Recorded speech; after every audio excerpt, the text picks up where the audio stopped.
Was causing immense damage to the royal family's reputation. I don't think it was an existential crisis for them, but huge damage. And it wasn't going away. And, there have been constant suggestions there'll be more stories to come when more emails leak out from the United States. This wasn't going to go away. Now, the king stripped Andrew of all of his titles, including Prince, and ordered him to leave his Royal Lodge mansion and the Windsor estate. Andrew Mountbatten Windsor will now live in Norfolk. Will this tough stance be enough to quiet the public anger at how Andrew has behaved? Let's talk to Valentine Low, the former Times royal correspondent and author of Power and the Palace.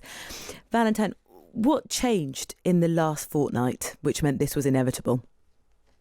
I think there's been a relentless building up of public pressure and also political pressure. It's very interesting to see how, initially, something over a week ago, Ed Miliband was taking a very soft line in all of this, saying, oh, well, it's up to the royal family, we're not going to push anything through. But the issue simply wouldn't go away. And I think clearly behind the scenes, the king has been working on this for some time. This wasn't an instant decision made yesterday.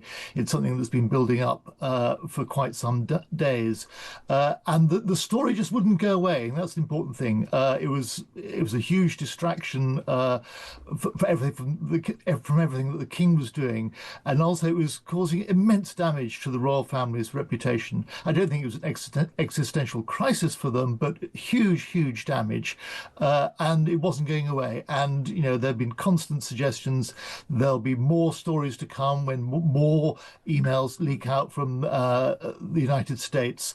This wasn't going to go away. There'd been a lot of criticism of the palace for not going far enough in their previous statement, in particular not saying anything about sympathy for the victims. And Charles, who does not want confrontation. He's not an unsympathetic man, but he realised he had to take tougher action than he'd ever taken before. Yeah, the palace did offer up their sympathies to the victims yesterday in their statement, didn't they? Yes, I thought that was very significant. Obviously, that was a sort of a good PR move because there'd been such criticism of them for not doing that before. But I thought it was also significant because I thought I detected the hand of the Queen Camilla in there.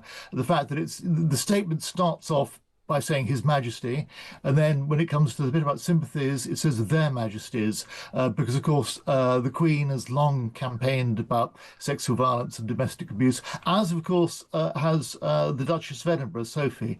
So I think that very much reflected their views. How much does this draw a line between Andrew and the royal family and the scandal? Because moving him out to Norfolk, you get the impression that what they want now is him out of sight, out of mind.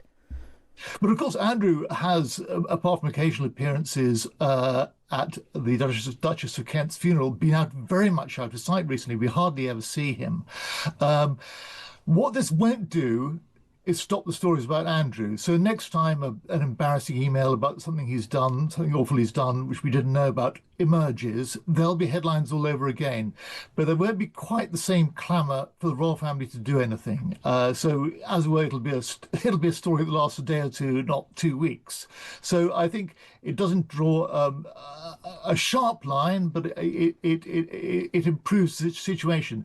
But also, I think cleverly, because Andrew is moving out of Royal Lodge, this removes, this sort of quells the clamour for more clarity about the financial arrangements that he was living there under, and by inference, it dampens down the clamour for more transparency about royal finances. Royal finances are, of course, always incredibly opaque. No one really knows what goes on.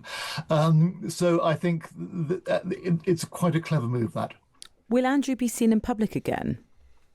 I very much doubt it. What'll be interesting is to see what happens at Christmas, because if he's living on the Sandringham estate and the royal family are all tripping off to church on Christmas Day, where will Andrew be?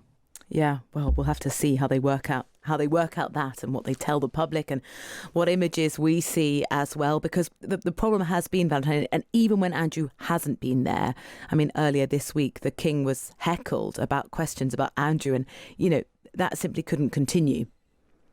No, I think that was a one-off. I think most people's sympathies are with the king, because in a perverse way, Andrew's terrible behaviour, although it sort of tarnishes the royal family, it does highlight how well the King and the Prince of Wales behave, how they have got a very strong commitment to things like duty and service, which Andrew quite clearly didn't. So, I think from that sense, it's quite good for them. What about the late Queen? Because she obviously had a very warm relationship with Andrew, I think almost sort of her favourite, if we can say that. Are there questions there about maybe how she protected him? Up to a point, but I think there's a bit of revisionism that goes on here. People say, "Oh, the royal family should have done this earlier," but if you go back to what happened when he was first stood down from royal duties after the Newsnight interview, I mean that was a shocking time, and there wasn't a great chorus demanding for more to be done at that point. Not that I remember.